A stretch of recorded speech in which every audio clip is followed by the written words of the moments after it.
que se llama Los Herederos. Iniciamos.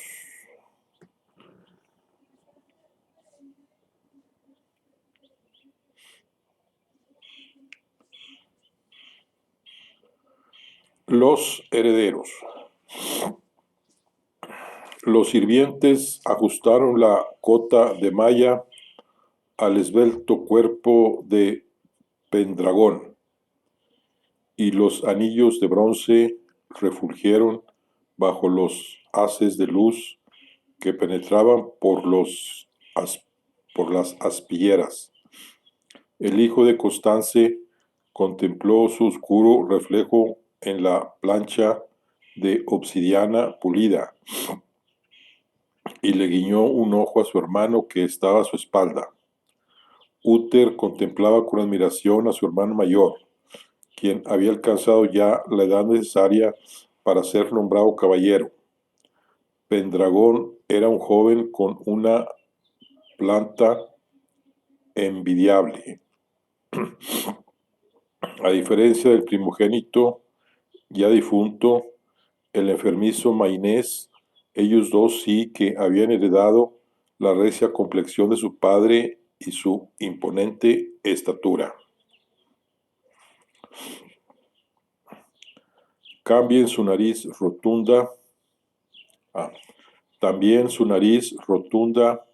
y la ancha mandíbula, si bien Uther poseía los rasgos de su madre, que hacían temer que hubiera heredado el temperamento explosivo que había tenido en vida la reina de Logres y que contrastaba con el de su esposo más templado y reflexivo. Tenía casi la misma edad, pero Pendragón había cruzado ya el umbral de la adultez, de modo que Uther veía en su varonil figura ya formada del todo el modelo de lo que él podría llegar a ser en no mucho tiempo. Durante los años pasados, en el castillo de la rama bretona de su familia, la de Constance, donde habían sido acogidos por los primos de su padre, los dos habían probado poseer excepcionales cualidades. Pendragón era ya un guerrero respetado, hábil tanto con la lanza como con la espada, y Uther llevaba camino de igualarlo muy pronto, si no de superarlo, pues era fuerte e ingenioso a pesar de su mocedad. Ambos sentían una profunda gratitud hacia su tío Grace, señor de Constance, en Bretaña la Menor, quien los había criado en pie de igualdad con sus propios hijos. Con todo, ni Pendragón ni Uther olvidaban de dónde venían, ni que los había llevado lejos de su hogar, menos aún aquel día en que se preparaban para recibir a Sir Cedric de Kentrince y a Sir Gowyr, duque de Wells, los hombres que los habían puesto a salvo embarcándolos rumbo al continente cuando Mainés fue vilmente asesinado y sus vidas corrían peligro. Hacía largo tiempo que no se encontraban. Apenas se habían visto un par de veces en casi una década, siempre escondidas, cuando los dos leales señores habían cruzado el mar para visitarlos en secreto, darles noticias de Logres y conspirar con ellos. ¿Crees que habrán envejecido?, preguntó Uther, pues era consciente de cuántos había cambiado ellos dos en los últimos tiempos. Oí decir que Sir Cedric perdió un ojo en una escaramuza con los sajones, respondió Pendragón, mientras los sirvientes hacían los últimos retoques a su atuendo de gala.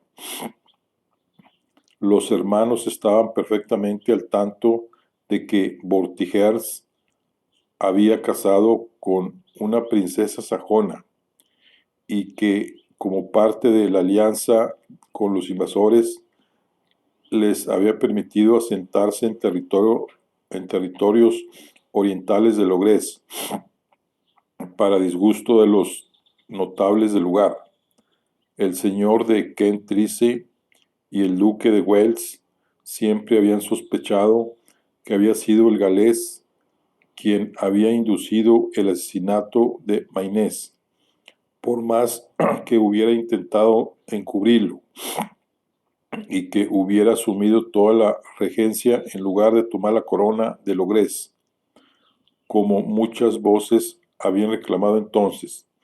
Por su parte, Vortigern sabía que ellos dos habían puesto fuera de su alcance a los hijos de Constance, si bien había estado demasiado ocupado en sus propias cuitas para acabar con ellos, pues eran muy respetados. En lugar de enfrentarlos abiertamente, había situado sajones en las fronteras de sus dominios para tenerlos siempre en jaque. Así las cosas, en el este de Logres se libraba una pugna sorda, pues aunque los señores anglos y los sajones se profesaban odio unos a otros, ninguno se atrevía a desafiar abiertamente a Vortigern, rompiendo el pacto e iniciando una guerra. Con todo, de tanto en tanto se producían escaramuzas en los territorios fronterizos, pues ni unos ni otros perdían la oportunidad de provocarse cuando era posible. Muy satisfecho con ello, Vortigern movía hábilmente sus hilos desde el noroeste, tratando de aprovechar las enemistades entre sus oponentes para neutralizarlos mutuamente. Entre tanto, culminaba la fortaleza de Dinas Emrys y acumulaba fuerzas para el siguiente gran choque. Sir Cedric y Sir Gowris sabían que, habiéndose hecho Vortigern tan fuerte, solo una pretensión al trono venida del linaje de buen Constance, que había abogado por la armonía de la isla, tenía la legitimidad suficiente para derrocarlo. Ahora bien, ¿contaban sus hijos con el valor y la fuerza suficiente para acometer semejante empresa? Pues solo con el derecho no bastaba.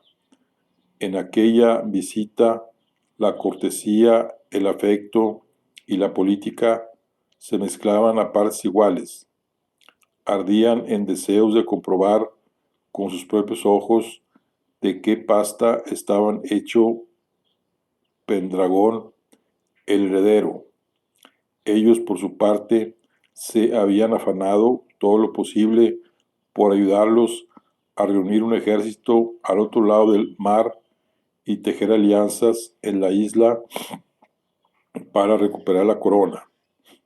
Ojalá estuviera aquí Nicolaus, dijo Pendragón, recordando a su viejo tutor griego, quien había huido con ellos en su día y había seguido ocupándose de su educación hasta su muerte durante el invierno anterior. Ojalá, murmuró Uther, y su semblante se ensombreció. Los hermanos guardaron silencio, y por un instante la gran estancia se pobló de fantasmas. No sólo el del amado maestro, a cuyo cuidado e instrucción debían tanto, también los de sus padres, cruelmente devorados por la negra enfermedad cuando ellos eran apenas unos niños, y de los que no habían podido despedirse por temor al contagio. Pero, por encima de todo, Uther y Pendragón evocaron el fantasma de su hermano mayor, Mainés, siempre delicado y atento con ellos, asaeteado a traición desde un tejado en Lundain, cuando no llevaba ni un año en el trono. En la mente de ambos seguía marcada a fuego la imagen de su cadáver, la funesta mañana en que fue llevado al castillo. Recordaban también la violenta conmoción que se había apoderado de todo y de todos, el temor de muchos, las repentinas suspicacias y los murmullos en los rincones, las miradas esquivas, pero también la firmeza y la incondicionalidad de sus aliados, Nicolaus, Cedric, Waldwitz y otros. Su resolución en aquella hora grave para liberarlos de un peligro cierto, arriesgando sus propias vidas en unos momentos de incertidumbre y agitación en que los asesinos de Mainés andaban sueltos y el reino se encontraba descabezado. Era mucho en verdad lo que debían aquellos hombres, y no lo olvidaban. Un criado entró en la sala para avisarles de que había llegado un mensajero. El séquito de Logres estaba próximo al castillo. Los señores de Constance querían acudir a buscarlo con la escolta. Los aguardaban en el patio para que los acompañaran. Los hermanos se miraron algo nerviosos. No se les ocultaba lo que la visita tenía también de prueba para sus ambiciones. Era el momento de mostrar a su naturaleza la cualidad por la que valdría la pena seguirlos a la batalla. Los criados colocaron el almófar desde la cota sobre la cabeza de Pendragón y éste se volvió hacia su hermano. Vamos, le dijo. Poco después, cuando avanzaban por el camino que unía el castillo de Constance con el cercano puerto, advirtieron por fin a lo lejos el séquito de Logres, una cincuentena de jinetes encabezados por los propios señores.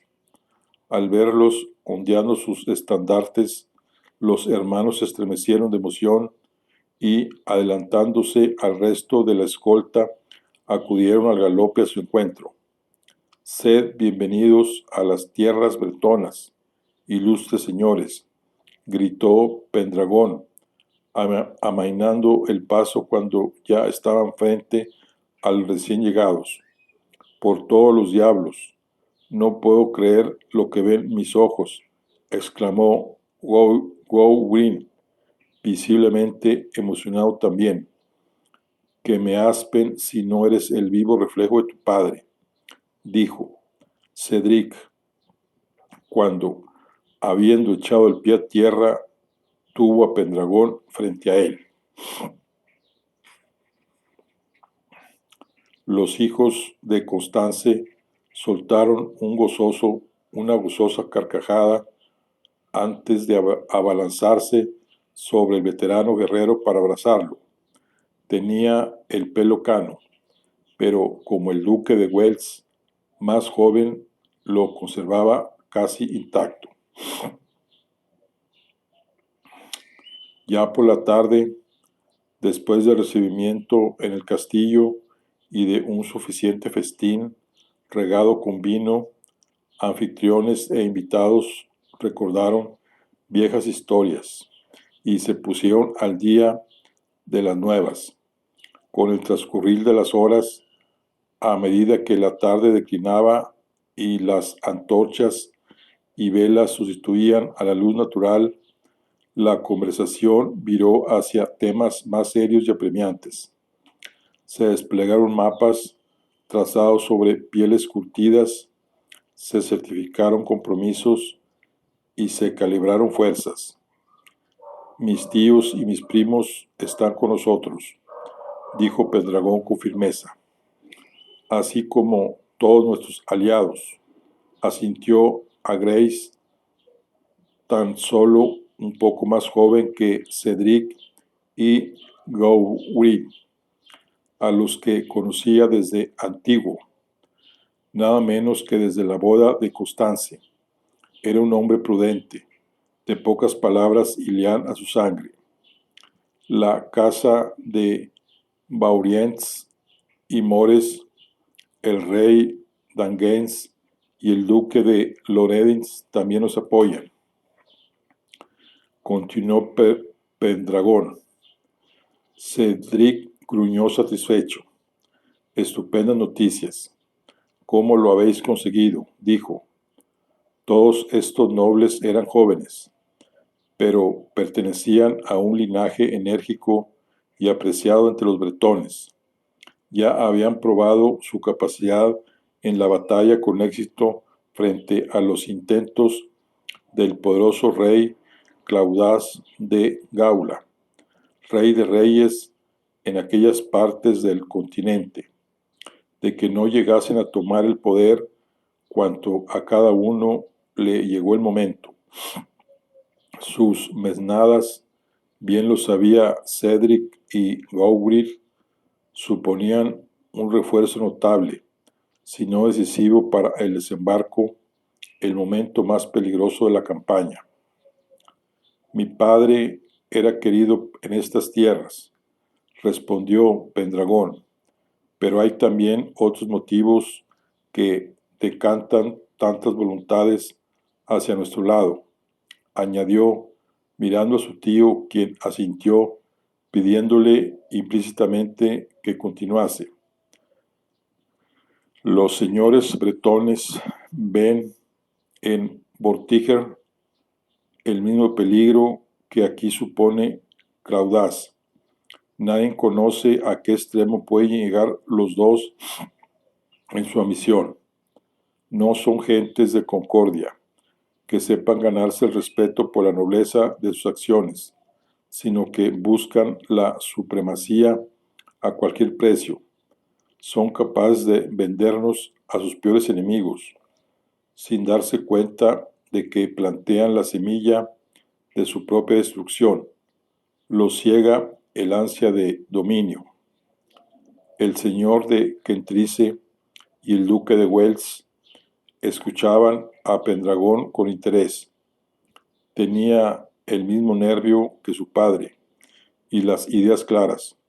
Se explicaba de manera directa y su determinación parecía incuestionable. Y lo más importante era que los bretones lo respetaban. No había duda de ello. Un respeto que tenía que haberse ganado a pulso. En cuanto a Uther, escuchaba atentamente y permanecía en silencio, asintiendo con expresión de madura lucidez. No perdía detalle de nada. Sus ojos volaban de uno a otro interlocutor.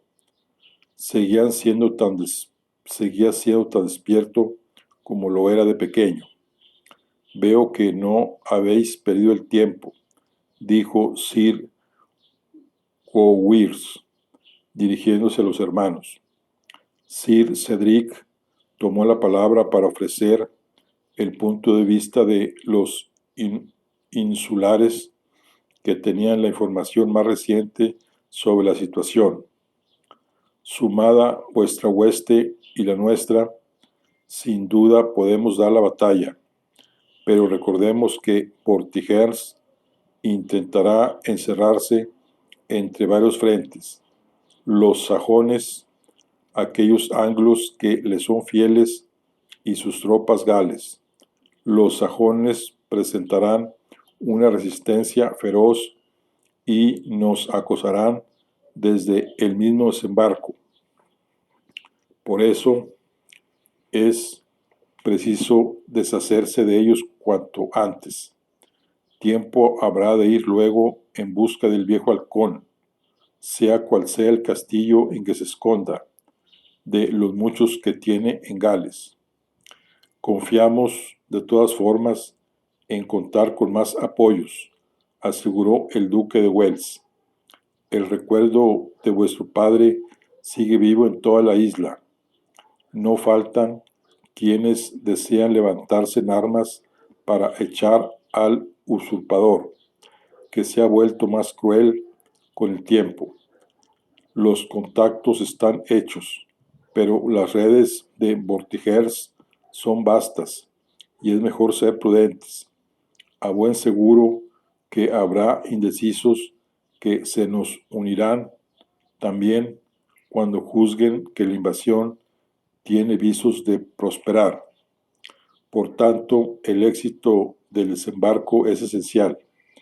En él nos lo jugamos todo, dijo Pendragón pensativo. Fuera, un búho anunció la llegada de la noche. Tantas energías puestas solo en llegar, pensaba el heredero. Lo que él quería saber era si alguien podía decirles qué tendrían que hacer después.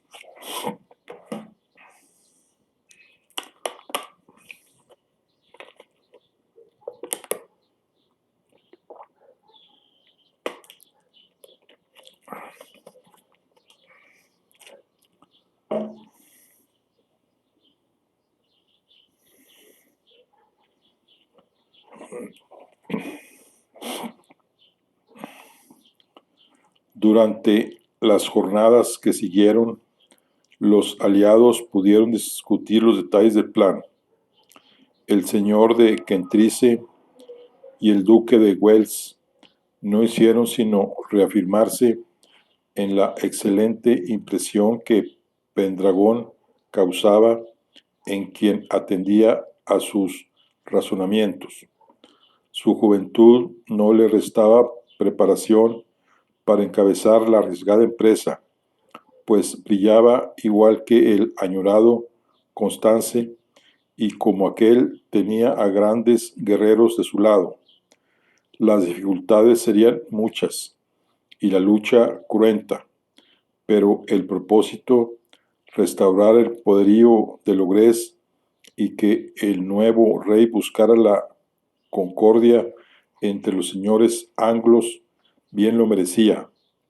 Durante las competiciones atléticas y las incursiones de caza en los cercanos bosques, Sir Cedric y Sir Gawain pudieron comprobar además hasta qué punto habían sido adiestrados los hermanos, que pocas veces fueron superados en juegos y actividades. Regresaban un mediodía soleado de una montería en la que los hermanos se habían cobrado un jabalí y un venado respectivamente, cuando ya cerca del castillo un anciano se apareció en mitad del camino. «Deteneos», gritó alzando la mano. Sorprendido por la brusca aparición y enojado por la impertinencia de su gesto, Bliards, el primogénito de Agreis de Constance, que encabezaba la comitiva, levantó la fusta para echarlo a un lado. «¿Quién me da órdenes en mis propios predios?», vociferó, galopando hacia él. «Apártate y aprende a mostrar respeto». Pero el anciano permaneció inmóvil, en mitad de la senda, indiferente a la advertencia.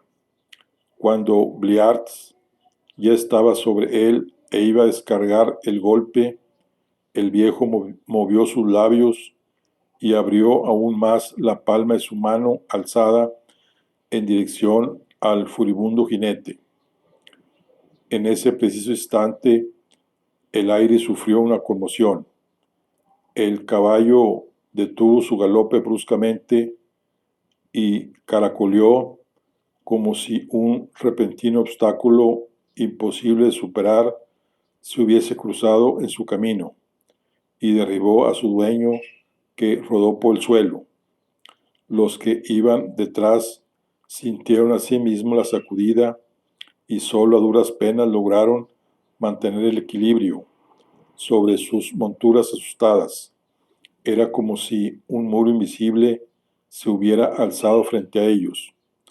A su alrededor, la luz había adquirido de súbito una calidad extraña, y el aire más caliente parecía temblar. Una bandada de pájaros remontó el vuelo con gran escándalo desde las cercanas copas. Solo os pido que me escuchéis, dijo el viejo, con su voz cascada, mientras los caballeros se recuperaban de la sorpresa. En el suelo, Bliard se dolía de la caída. ¿Quién eres y quién te envía?, dijo Pendragón, que luchaba todavía por sosegar a su caballo encabritado. Mi nombre es Merlín, y soy un druida, el último que mora en la tierra.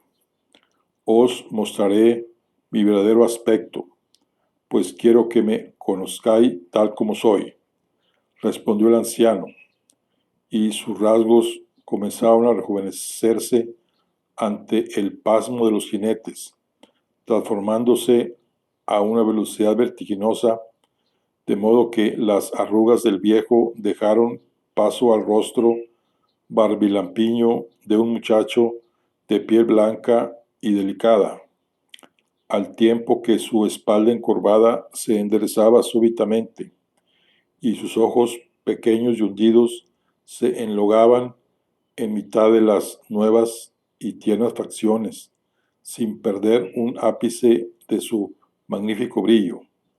Brujería, gritaron al punto varios jinetes de la comitiva, llevando la mano a sus espadas, pero Pendragón los detuvo con un gesto apaciguador, sin apartar la mirada del misterioso caminante. Si ni siquiera repitáis la voz de un anciano, ¿acaso hubieras escuchado la de un muchacho?, dijo Merlín, porto información valiosa que atañe a vuestros planes. He estado en Dinas Emirais y sé lo que Vortigern trama. El nombre del galés provocó un nuevo murmullo de exclamaciones, pero Pendragón volvió a reclamar silencio. Si creéis en lo que acaban de ver vuestros ojos, continuó Merlín, creed también en lo que tengo que deciros, pues de ello depende el éxito de vuestra empresa y el futuro de la tierra que todos amamos. He recorrido un largo camino para encontraros y aún es mucho lo que resta por hacer. El tiempo apremia. Escuchad su acento, maldita sea, dijo Sir Cedric. El brujo es un britón, como Vortigers, a quien pretende engañar con sus números de magia. En la cabeza de los presentes afloró entonces la misma duda.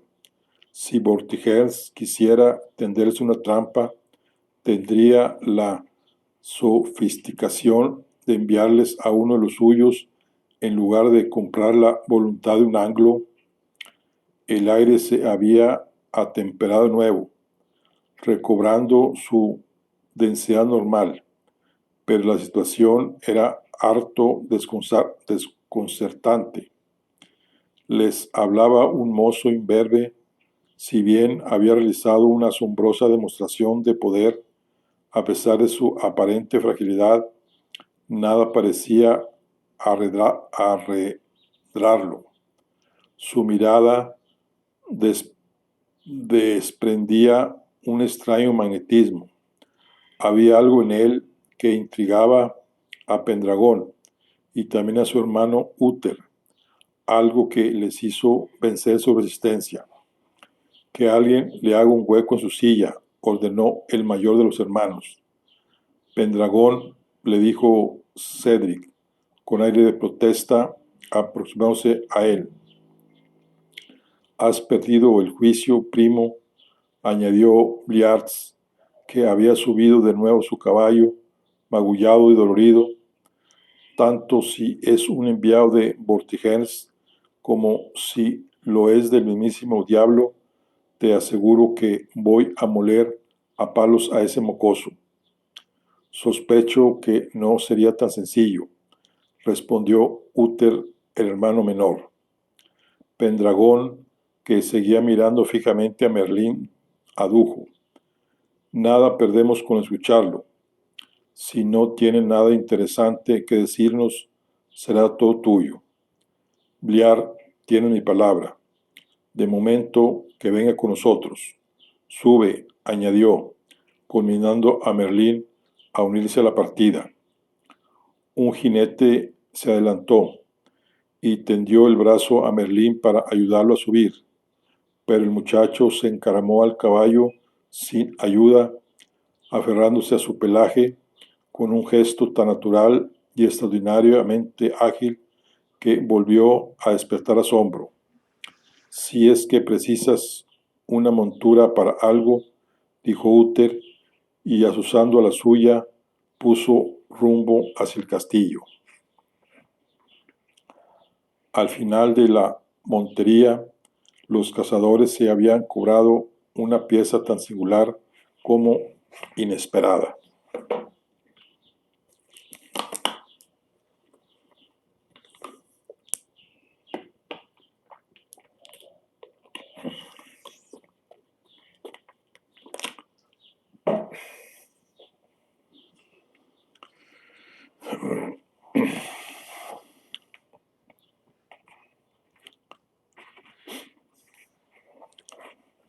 Reunidos de nuevo, el consejo entre los recios muros de la fortaleza de Constance, Merlín fue invitado a hablar.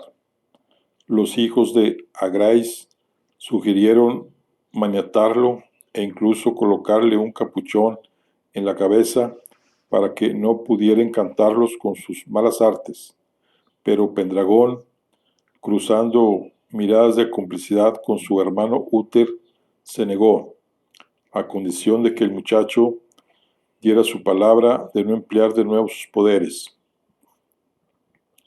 Cuando el mago empezó a hablar, de pie junto a la gran mesa de roble que presidía la noble estancia, lo hizo rodeado de rostros viriles y ceñudos que lo escrutaban con recelo. Vortigern sabe de vuestras intenciones y del desembarco que preparáis. Aulos, su consejero, cuenta con informadores a este lado del mar, dijo, sin perder tiempo en rodeos. Aquellas palabras generaron revuelo entre los presentes, si bien la noticia era hasta cierto punto previsible.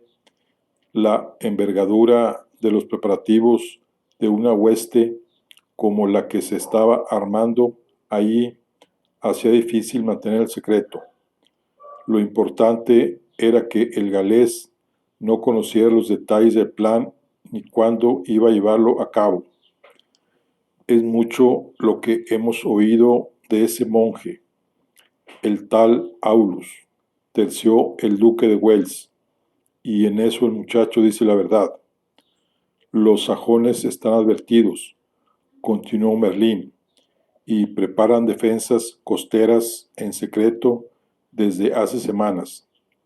Tanto si desembarcáis en Dubris como si remontáis la desembocadura del Temesí para atacar Lundain, os estarán aguardando. No importa lo que esos perros tramen, los superamos en número y pasaremos por encima de ellos igualmente, dijo Tadwini, hermano de Bliart desafiante. Tal vez, pero solo a costa de numerosas bajas, respondió Merlín, y lo peor estará por llegar. Los que sigan adelante tendrán que atravesar los territorios más castigados por la sequía y por el hambre, camino del noreste, donde Vortigern aguarda agazapado. La tierra y las gentes han sufrido mucho en esos lares, demasiado para abastecer una hueste de miles de hombres camino de Dinas Emrais. Vuestro avance será penoso por esa ruta, y Vortigers cuenta con ello. Si juega a dejar campo libre, es porque el campo está arrasado. El contingente que llegue a las montañas de Gwynedd, diezmado por la escasez, la fatiga y los ataques constantes, habrá de enfrentarse al grueso de las tropas de Vortigern, que se hallarán frescas por completo. Entonces saldrá él de su bastión para golpearlos con toda su fuerza. Merlín hizo una pausa, y por unos instantes se hizo en el salón un silencio sepulcral. Los presentes tenían que admitir que cada uno de los puntos que había expuesto resultaba cabal, y que si confiaba en que era cierto cuanto decía, aportaba información de gran valor que hasta ahora no poseían, información que podía ser decisiva. Pero ¿era fiable uno que se autoproclamaba el último druida de los britones, un encantador? Y supongo, declaró Briards, ergiéndose en voz de los recelosos, ¿qué es ahora cuando os dirás qué es lo que a tu juicio, o más bien al de aquel que te envía, deberíamos hacer? ¿No es así? Merlín miró al heredero de la casa de Constance, con fieros ojos grises, pero nada contestó. En lugar de ello, desplegó con cuidado uno de los mapas que yacían sobre la mesa. Sucederá, como os he dicho, si desembarcáis en la costa oriental de Logres, que, por lo demás, parece lo más razonable para conquistar el reino y luego avanzar hacia Gales. Pero mi consejo es que eludáis esas costas y desembarquéis fuera de Logres, en Cornelius, aquí, cerca de la desembocadura del Wey, dijo, señalando el lugar en el mapa, al tiempo que todas las cabezas se inclinaban sobre la carta para verla mejor. Constance contaba con buenos aliados ahí que aborrecen a Vortigern. Como sabéis, ellos pueden daros el apoyo que precisáis. Nadie aguarda vuestro desembarco fuera del reino que venís a liberar y de los puertos que os son conocidos, fuera de los territorios que os son propios y donde tenéis muchos afines. Tampoco en el norte, lo más cerca posible de Dinas Emrais, podéis desembarcar, porque la costa es abrupta y el mar tempestuoso. Además, se avistarían las naves desde que rodearéis Cornelius, y Vortigern os mandaría sus tropas galesas. Ahora bien, si entráis por el sur, en un territorio córnico que Vortigern no controla, seréis vistos igualmente, pero enseguida tocaréis tierra y hallaréis menos resistencia. Luego podréis marchar hacia Gales por una ruta menos castigada e igualmente amistosa, por Avilion, que está de vuestro lado. Si os apresuráis, llegaréis a las tierras de Gwynedd antes de que Vortigern pueda recibir refuerzos del este, donde os esperan, y con vuestra hueste casi intacta. Solo podrá defenderse con sus galeses y quizá con los sajones, que se desplazan rápido, pero su lucha será inútil, pues la torre que está construyendo está llamada a ser su tumba. Merlín retiró su mano del mapa y guardó silencio, mientras la mayor parte de los reunidos estudiaban con los ojos fijos la piel de vaca como si ya pudieran ver en ella lo que él había escrito.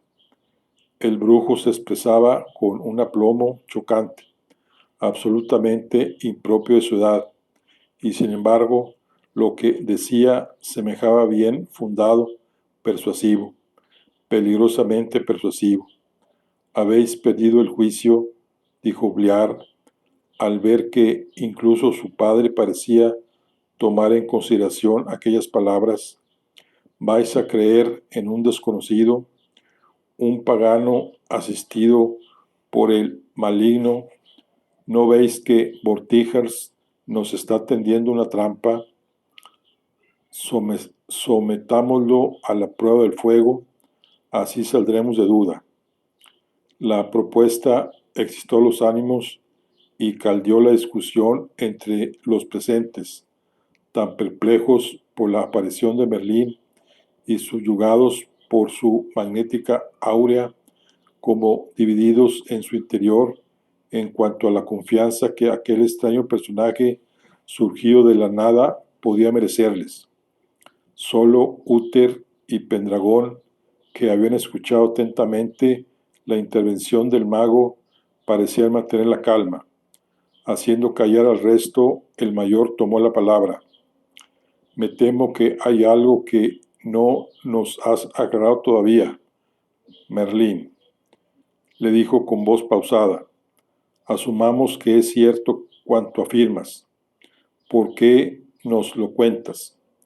¿Por qué un britón pagano habría de ayudar a unos señores anglos temerosos de Dios? ¿Qué es lo que quieres a cambio? La pregunta fue acogida con un murmullo de aprobación y todas las miradas volvieron a posarse de nuevo en el mago.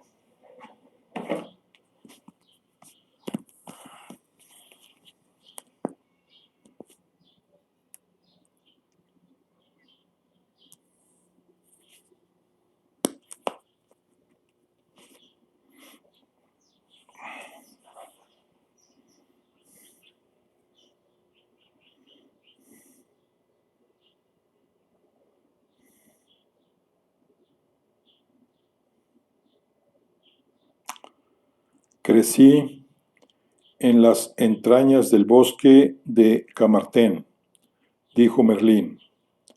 No conocí a mis padres. Fui criado por hombres y mujeres instruidos, depositarios de un saber ancestral, hombres y mujeres bondadosos que no hacían ningún mal, pero a los que la ceguera de los adoradores del Dios único los obligó a recluirse. Esa persecución no ha menguado, sino que se ha recrudecido bajo el dominio de Vortigern, cuyo guía es un sacerdote de corazón oscuro. Los males que ambos pueden traer indistintamente sobre anglos y britones son incontables. Vuestro padre, por el contrario, fue un rey tolerante. Prosiguió, dirigiéndose a Uther y a Pendragón. A pesar de profesar la fe del Dios cristiano, supo respetar lo que no entendía y gobernar para todos allá donde ejercía influencia. Lo que pido a cambio de ayudaros es que, como él, no luchéis solo por vuestro reino, sino tanto por Bretaña, la tierra de los britones, como por Inglaterra, la tierra de los anglos, pues tenga el nombre que tenga, es exactamente el mismo pedazo del mundo y en él habitamos todos. No iréis a creer esta patraña, insistió Bliartz. A continuación, señalándolo, añadió, ¿Acaso sabemos si el que luce ahora es su verdadero aspecto? También tengo razones personales para ir contra Vortigern. Si la venganza es la única prueba que podéis entender, señor, le respondió Merlín. Luego se volvió de nuevo hacia los hijos de Constance y les lanzó una mirada intensa, fosca, preñada de dolor, que se les clavó a los hermanos en el pensamiento como una flecha que les atravesaba la cabeza. Oyeron ellos su voz penetrarles del mismo modo. Vosotros perdisteis a un hermano, víctima de sus conspiraciones. En ese momento, y como si Merlín lo hubiera evocado con el solo sonido de su nombre, Pendragón y Úter vieron aparecer ahí mismo, como si pudieran tocarlo, el rostro de su hermano muerto, tal y como estaba un instante antes de que Pendragón le cerrara los ojos con su propia mano, muchos años atrás. Un escalofrío recorrió el espinazo de los hermanos. Yo perdí a mi maestro Malwyn, que fue como un padre para mí, siguió Merlín, y junto a la imagen de su hermano Mainés, los hermanos pudieron ver cómo se formaba la del viejo druida, asaeteado contra la puerta de la cabaña que había compartido con su pupilo en lo más profundo del bosque. Una de las cuencas de sus ojos estaba vacía. Fueron hombres de Aulus y Vortigers quienes lo torturaron y le arrebataron salvajemente la vida. Por unos instantes, Úter y Pendragón sintieron que todo en la gran sala retrocedía, ralentizado, que las figuras y los objetos se tornaban borrosos, como sumergidos en las aguas de un río, el río del tiempo.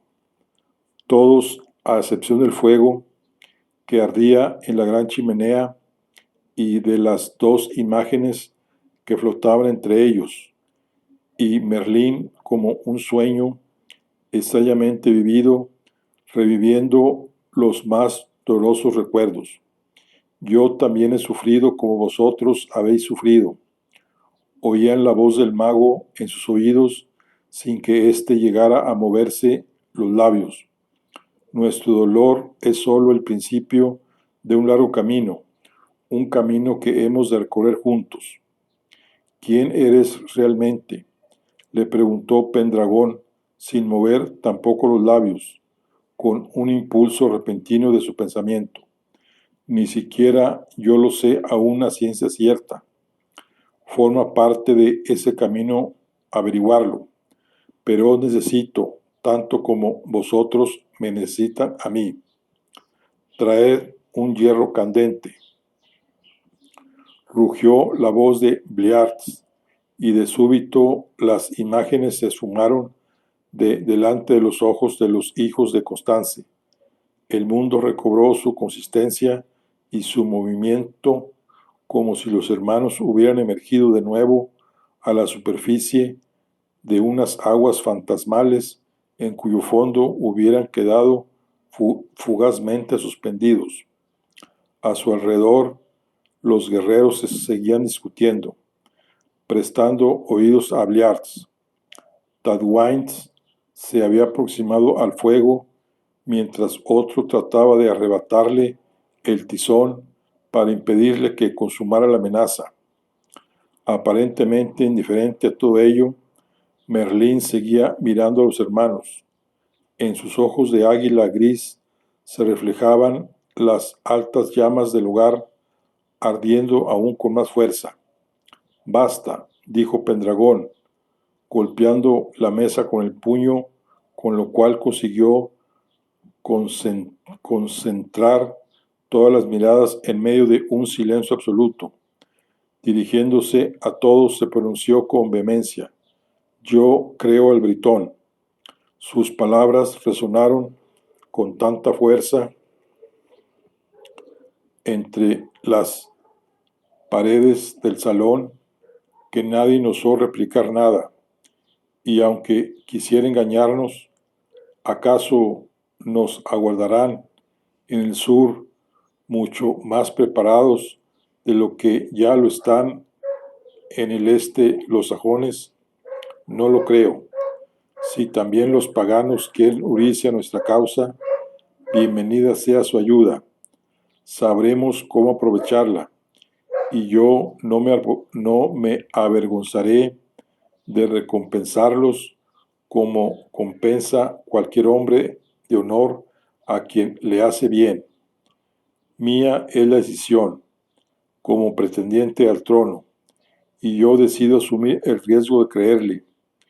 Quien quiere apearse ahora por juzgarme imprudente, es libre de hacerlo. Nada tendré contra él si jura por su nombre mantener en secreto cuanto se ha dicho y decidido hoy aquí. Bliar bufó e hizo un amago de abandonar la estancia, pero su padre lo retuvo, aferrándolo del brazo y culminándolo a permanecer junto al resto. Tampoco los nobles de Logrés se opusieron a Pendragón. Les sobraba veteranía para comprender las ventajas del plan expuesto y humildad para que ello pesara más en su disposición que la herida que causaba su orgullo que un muchacho pagano hubiera dejado descubierto las fallas de su estrategia. Pendragón había decidido, y nadie abandonó la estancia. Una vez estuvieran listas, navegarían para desembarcar en Cornelius y de ahí a Dinas Emrais, con todo lo que tuvieran.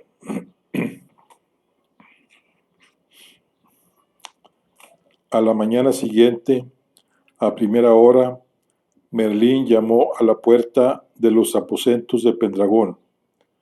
Cuando éste lo hizo pasar, le pidió permiso para regresar a la isla.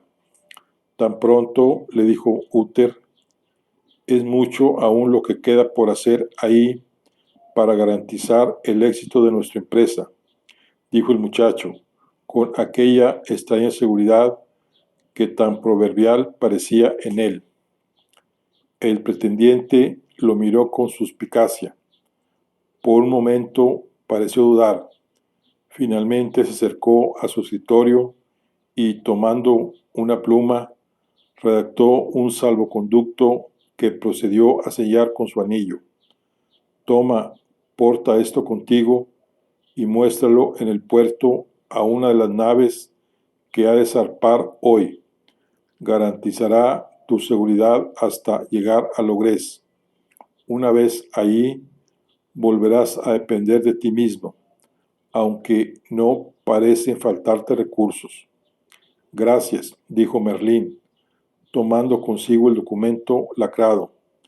Parte ya, antes de que me arrepienta, y antes de que mis primos se enteren y quieran quemarnos a ambos por dejarte marchar con mi sello y no retenerte en calidad de rehén como dictaría la más elemental prudencia.